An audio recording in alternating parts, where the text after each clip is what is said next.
आपका आज की वीडियो में स्वागत है। और आज जो वीडियो हम लेकर आए हैं उसका टाइटल है are Hindu scriptures fake and unscientific, what scientists say about it, analysis by AKTK।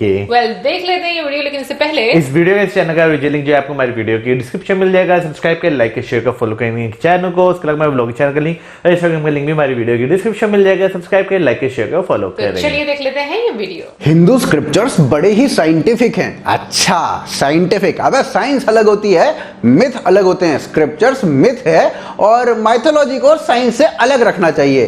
Science की बात करते हैं ये लोग। अरे भाई, मॉडर्न साइंस और वैदिक साइंस दोनों अलग अलग चीज है। हाँ, अब तू तो गोबर साइंस भी निकाल देगा।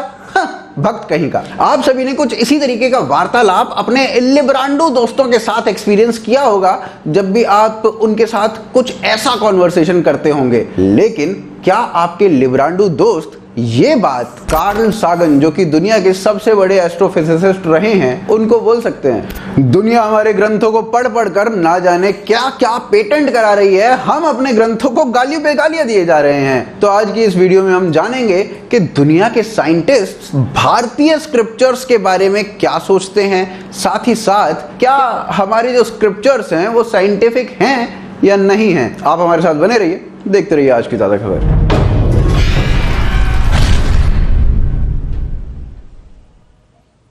His name is Fritjof Capra. Fritjof Capra is teaching physics in the New York University. Now what happens, this whole thing inside, you think, oh, science is very great. Let me tell you a small, quick story. 1907, J.J. Thomson gets the Nobel Prize, who was the director of the Cavendish Institute of Physics in Cambridge. Nobel Prize for saying that electrons are particles. Fine, Nobel Prize. 1937, his own son, P.J. Thomson, gets the Nobel Prize 30 years later for saying that they are waves. Nobel Prize. 1932, Erwin Schrödinger says they are wavicles. They are neither waves nor particles. Nobel Prize. And 1925, who got the Nobel Prize in 1956, Werner Heisenberg said, you just don't know what an electron is. Because you just can't see it. How do I see Arun? When I look at Arun, a few photons from his body eject out and hit my retina, and then I know Arun is there. Now if one photon leaves an electron, the electron becomes non-electron. This is described in the scriptures thousands of years ago. What did they say? Asino vrajati duram, shayano jati sarvata. You have an electron which you can't see. And so beautifully said in the Gita, which is from the Upanishad, which says, Bahir antascha bhutanam. It is inside and outside of everything. Charam acharamevacha. It keeps moving. You're all, moving leptoquarks, but you look solid. It's Maya. Charam acharamevacha. It moves but looks non-move. Sukshmavatet avijnayam. So this is the beauty of it. It is so subtle that no vijnana can ever look at the electron. That's the beauty. ये बताए कौन है? ये हैं doctor VM Hegde, professor of medicine, एक author भी हैं और साथ ही साथ ये डायबिटीज रिसर्च सेंटर के को चेयरमैन भी हैं। मगर इनकी बात आप क्यों मानेंगे? ये तो देसी हैं और घर की मुर्गी दाल बराबर। इनको आप भक्त वक्त बोल के टरका भी देंगे। तो जरूरी है कोई विदेशी ऐसा कुछ बोले। तो ये सुनते हैं। The Hindu religion is the only one of the world's great faiths dedicated to the idea that the cosmos itself undergoes an immense, indeed an infinite, number of deaths and rebirths. अब ये पता है कौन है? ये हैं Karl सागन। और अगर आप साइंस की बात करते हैं मगर कार्ल सागन को नहीं जानते हैं, तो भाई शास्त्रों में आप ही जैसे लोगों के लिए लिब्रांडो शब्द का प्रयोग किया गया है। खैर, कार्ल सागन अमेरिकन एस्ट्रोनॉमर हैं, कॉस्मोलॉजिस्ट हैं, एस्ट्रोफिजिसिस्ट हैं और आज की कॉस्मोलॉजी और मॉडर्न स्पेस साइंस में इनका काम अद्वितीय है। कार्ल सागन अपनी किताब कॉस्मोस में लिखते हैं कि हिंदुइज्म इकलौता ऐसा रिलीजन है जिसमें टाइम स्पेस कॉरस्पॉन्ड करता है मॉडर्न साइंटिफिक कॉस्मोलॉजी के हिसाब से। और हिंदुइज्म में एक नॉर्मल दिन रात से शुरू होकर ब्रह्म दिन रात तक जाता है, जो कि टाइम स्पेस होता है 8.68 बिलियन ईयर्स का।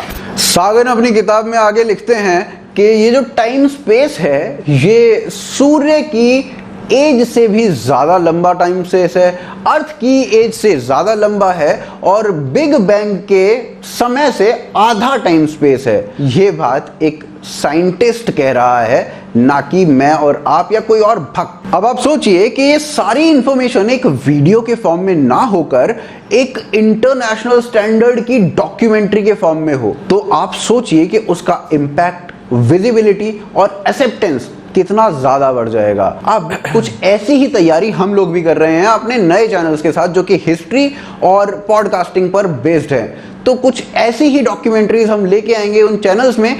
अब चलिए यहां से हम सीधा चलते हैं कार्ल सागन की किताब कॉस्मोस के पेज नंबर 213-214 पर। और इस पेज में क्या लिखा हुआ है जी? इस पेज में वो लिखते हैं भगवान शिव के नटराज अवतार के बारे में। और नटराज अवतार के बारे में लिखते हुए वो बताते हैं कि ये कॉस्मोस की पूरी जानकारी देने के लिए काफी है। वो बताते हैं कि नटराज अवतार में एक हाथ में, सीधे हाथ में सबसे ऊपर डमरू है, और जो डमरू से ध्वनि पैदा होती है वो सेम ध्वनि है जो क्रिएशन की ध्वनि है। कॉस्मोस का जो क्रिएशन है वो कुछ इसी ध्वनि से हुआ है। साथ ही साथ वो ये बताते हैं कि नटराज के लेफ्ट हैंड में एक फ्लेम है, और वो जो फ्लेम है वो बताती है कि यूनिवर्स अभी नया नया क्रिएट हुआ है, वो अग्नि से क्रिएट हुआ है।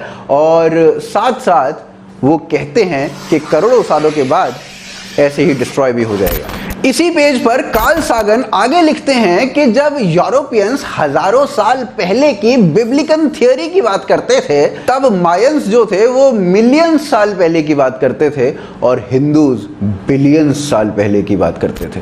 भैया ये मैं नहीं कह रहा हूं, ये कार्ल सागन महान साइंटिस्ट कह रहे हैं। कार्ल सागन की एक वीडियो सामने आई, ये नहीं पता कि वो डेट कब थी, कब उन्होंने वो वीडियो बनाई थी, मगर वो वीडियो 15 मिनट लंबी है और वो वीडियो बात करती है कॉस्मोस के बारे में। वो वीडियो बात करती है केवल और केवल हिंदुइज्म क्या सोचता है कॉस्मोस के बारे में, और उस वीडियो का लिंक मैं आपको नीचे डिस्क्रिप्शन में दे दूंगा। चलिए अब कार्ल सागन को छोड़ते हैं और आगे चलते हैं। ये देखिए, There's so much of science in the Vedic wisdom that the Westerners now are trying to investigate. You go to any Indian university, they read Einstein's book. Einstein was a clerk in the patent office in Bern. But you go to Germany, do you know what they read? They read the Indian scriptures. The present president of the Max Planck Institute in Munich, with the best physics institute in the world, Hans-Peter Dürr, a good friend of mine, has got all our scriptures and he quotes these things. Now he has realized E is equal to M. You and I are taught E is equal to MC squared, isn't it? No, E is equal to M. And he calls it as A duality. And he was telling me, what is my nomenclature of A duality? Look at those Indian seers. They called it thousands of years ago as Advaita. No duality at all. Fascinating, isn't it? Germany में लोग हमारे scriptures को पढ़ रहे हैं in the name of science, और हम अपने ही स्क्रिप्चर्स को माइथोलॉजी, मिथ बोलकर मजे ले रहे हैं। और अभी Max Planck University of Germany, जो कि म्यूनिक में है, वहां पर ह्यूमन ब्रेन की स्टडी के लिए गीता पढ़ी गई, और गीता के आधार पर उन्होंने कुछ एक्सपेरिमेंट किए, और वो जो एक्सपेरिमेंट थे वो बिल्कुल डिट्टो वैसे ही थे जैसे गीता में लिखा गया था। और इसका जो लिंक है ना, वो मैं आपको नीचे डिस्क्रिप्शन में दे दूंगा, आराम से तल्लीन होकर पढ़ना। हम सब ने स्वास्तिक देखा है, हमारे सभी के घरों में स्वास्तिक बनाया भी जाता है। हाँ, लेफ्टिस्ट आपको बताते हैं या फिर यूरोपियंस आपको बताते हैं कि जो स्वास्तिक है ये हिटलर वाला साइन है, मगर कोई आपको ये नहीं बताता कि जो स्वास्तिक है ये हिटलर वाला नहीं है, और हिटलर का हुक्ड क्रॉस हुआ करता था, उसका स्वास्तिक से कुछ लेना देना नहीं था। स्वास्तिक जो बनता है वो कैसे बनता है वो बड़ा इंटरेस्टिंग है। स्वास्तिक बनता है ध्रुव तारे के अराउंड सप्त ऋषि से। सप्त ऋषि 7 तारों का समूह हमारे आकाश गंगा में, और वो साल के अंदर 4 पोजीशंस बदलता है, और उन्हीं की पोजीशंस को ध्रुव तारे के अराउंड अगर हम रखते हैं तो बनता है स्वास्तिक। चलिए अब बात करते हैं सदी के सबसे महान, आर्ग्यूएबली सबसे महान साइंटिस्ट की, जिसने हमें टेस्ला कॉइल दिया, जिसने हमें ऑल्टरनेट करंट दिया, रेडियो दिया, जिसने हमें टेलीफोन दिया, जी हाँ, निकोला टेस्ला की। तो निकोला टेस्ला की autobiography the life of Nikola Tesla और उनके ऊपर लिखी गई दूसरी किताब द ग्रेटेस्ट अचीवर्स, उनके अंदर निकोला टेस्ला की जब बात करते हैं तो साथ साथ बात करते हैं वैदिक धर्म की। वहीं नील्स हेनरिक डेविड बोर जो कि एक फिजिसिस्ट हैं, डेनिश फिजिसिस्ट हैं, वो अपनी किताब the God is not one के पेज नंबर 144 में लिखते हैं कि भाई मेरे को जब भी क्वेश्चंस पूछने होते हैं तो मैं उपनिषद पढ़ता हूं, मेरे मन में कुछ सवाल आते हैं तो मैं उपनिषद पढ़ता हूं। योग हमारे पास हजारों सालों से था, मगर जब योग योगा हो गया तब हमने उसके महत्व को पहचाना। जब उसकी एक्सेप्टेंस विदेशों में हो गई तब हमने उसके महत्व को समझा। आज से कुछ साल पहले इंडियन साइंस कांग्रेस ने एक पेपर लिखा और उसमें बताया कि महर्षि भारद्वाज ने प्लेन बनाने की पूरी विधि बता रखी थी और एविएशन के ऊपर हमारे पास 97 बुक्स रखी हुई हैं और साथ ही साथ उसके अंदर 500 गाइडलाइंस हैं कि किस तरीके से प्लेन को बनाना है।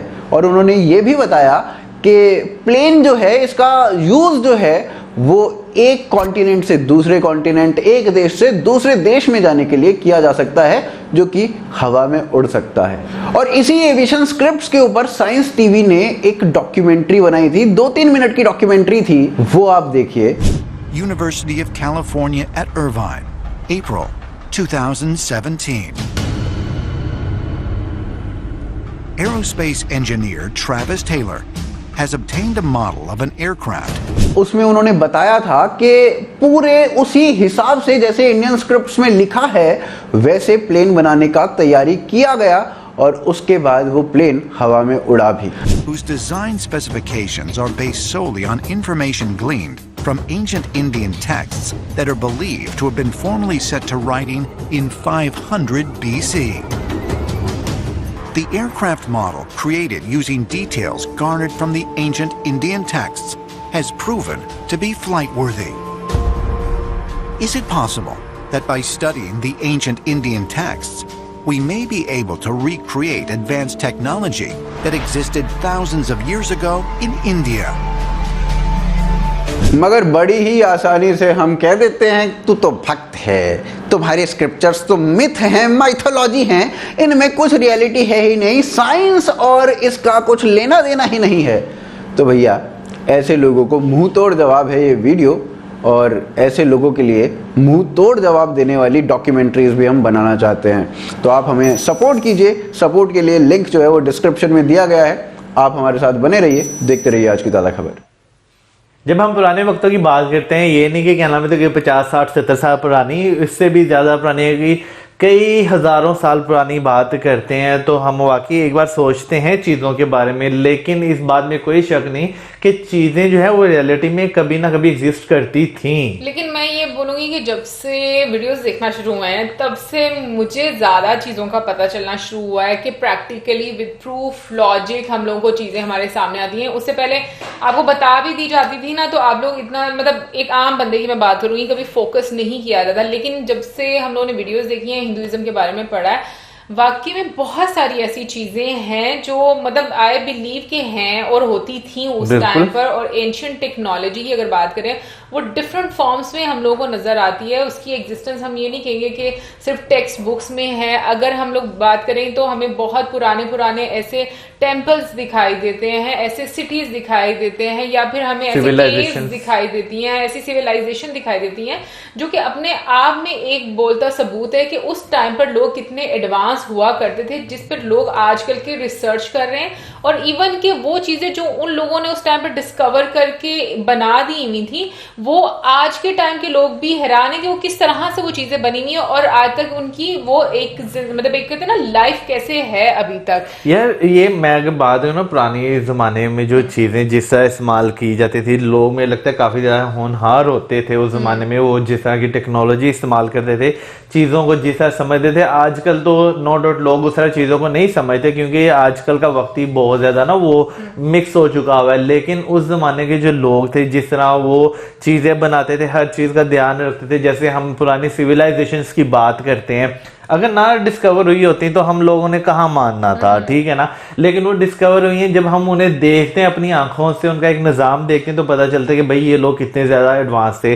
अगर हम अपनी बात करें, जब हम तक्षशिला गए थे तो वहाँ पर जब हमने वो जाके स्तूपा के इर्द गिर्द देखा था, वहाँ पे जो हार्वेस्टिंग सिस्टम था, वहाँ पे पानी इकट्ठा करने का जो सिस्टम था, फिर जो बारिश हो तो जो पानी वहाँ पे खड़ा ना हो, वहाँ पे जो नालियाँ बनी हुई थी, जो सिस्टम था, हम खुद देखे वाकई में हैरान थे कि यार उस जमाने में चीज़ों को कितना ज़्यादा एडवांस रखा गया था, कितनी ज़्यादा चीज़ों को वो दी गई थी, यानी कि इंपॉर्टेंस दी गई थी। अब अगर हम देखें तो अब तो खैर बहुत ज़्यादा वो डिफरेंट है ना, लेकिन नो डाउट पुरानी चीज़ें, जो एंशिएंट चीज़ें हैं, वो वाकई किसी ना किसी वक्त में एग्जिस्ट करती थी। लेकिन मैं यहाँ पर मौजम से के साथ एक और बात, यहाँ से आगे हम लोग स्टार्ट कर दें कि देखो जो तक्षशिला में हम लोगों ने देखा, वहां पर बेसिकली तब तक बुद्धिज्म आ चुका हुआ, ठीक है, तो वो उस टाइम की है। लेकिन इस वीडियो को अगर देखा जाए तो ये बहुत हजारों साल पहले, मतलब कि सबसे पहले की बात कर रहे हैं। बिल्कुल। और उस टाइम पर ये सारी चीजें हुई हैं कि आपको विमान बनाने के बारे में बताया गया है। फिर उसके अलावा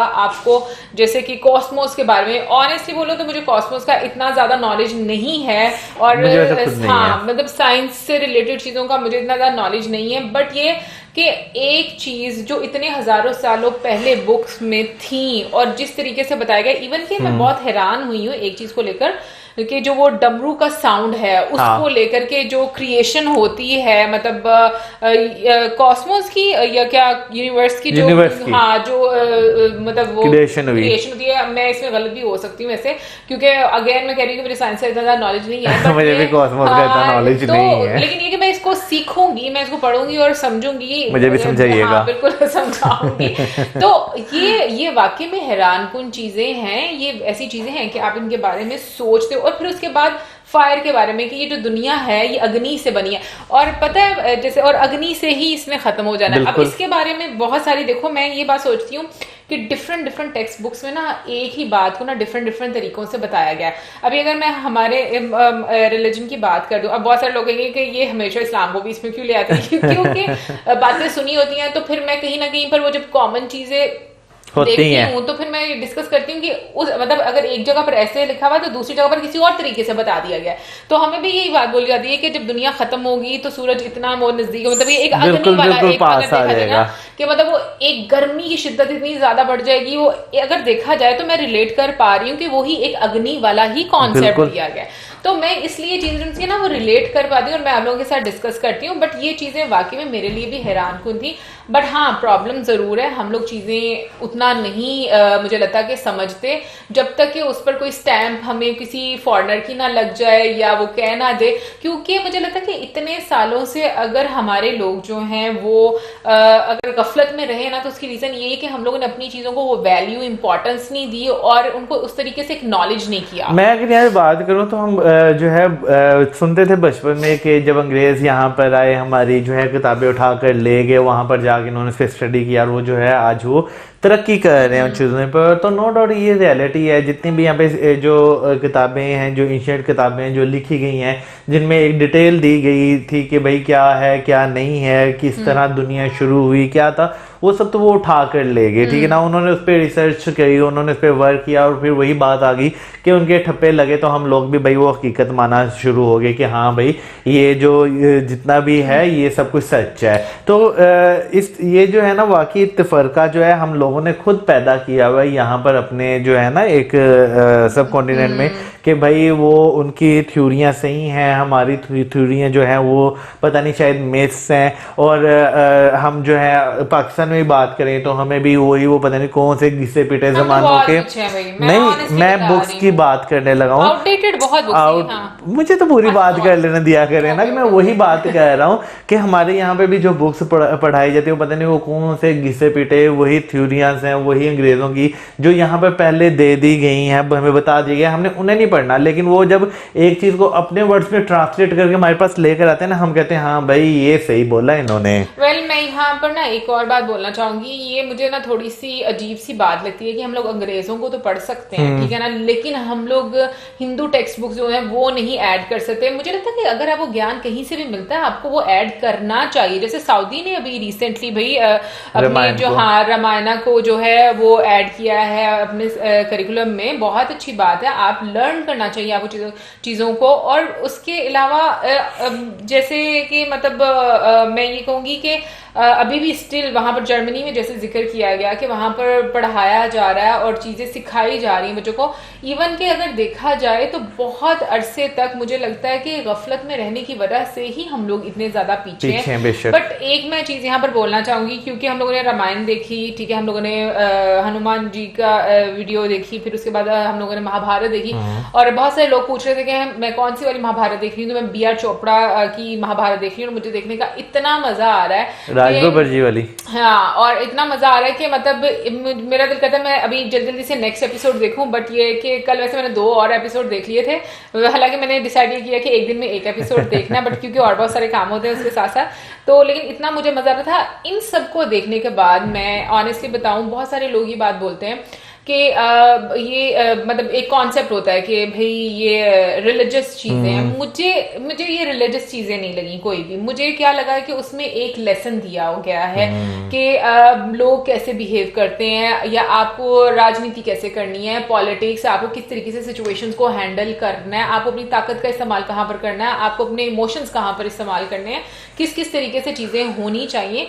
तो मेरे लिहाज से जो मैंने चीजें देखी हैं, मुझे तो उसमें बिल्कुल भी वो चीज नजर ना आती कि मुझे कोई मिथ लग रही हो, या मुझे इस तरीके से अभी साइंटिफिकली चीजें प्रूव हो रही हैं तो हम लोग उन चीजों को मान रहे हैं। तो आई होप कि आगे मजीद और रिसर्च अपने ही लोग करें, और उसको मैं ये चाहती हूँ कि मतलब पूरी दुनिया में ये चीजें होनी चाहिए कि जहां से आपको ज्ञान मिले आपको ले लेना चाहिए, और बहुत हम्बल होकर लेना चाहिए। क्योंकि मुझे लगता है कि इससे बड़ी और कोई बात नहीं होती कि आप चीजें सीख रहे हैं किसी से और कोई आपको सिखा रहा है। Well guys, we equally feel proud क्योंकि हमारे एंसेस्टर्स सेम रहे हुए हैं। तो भाई हाँ भाई, हमें वो होना चाहिए ना, प्राउड फील करना चाहिए। क्योंकि मैं जो चीजें महाभारत में अब देख रही हूँ, जिस तरीके से वो देख रही हूँ स्टोरीज, तो मुझे बहुत अच्छा लग रहा है वो देखकर। एंड आई होप आगे और मजीद आपके साथ चीजें फिर मैं डिस्कस करती रहूंगी जैसे जैसे मैं देखती जाऊंगी। और इसी के साथ मैं इजाजत, लेकिन जाने से पहले मैं आपसे पूछना चाहूंगी कि आपका क्या सोचना है इस टॉपिक के बारे में, जरूर बताइएगा कमेंट सेक्शन में। और इसी के साथ मैं video like, subscribe, share, good bye.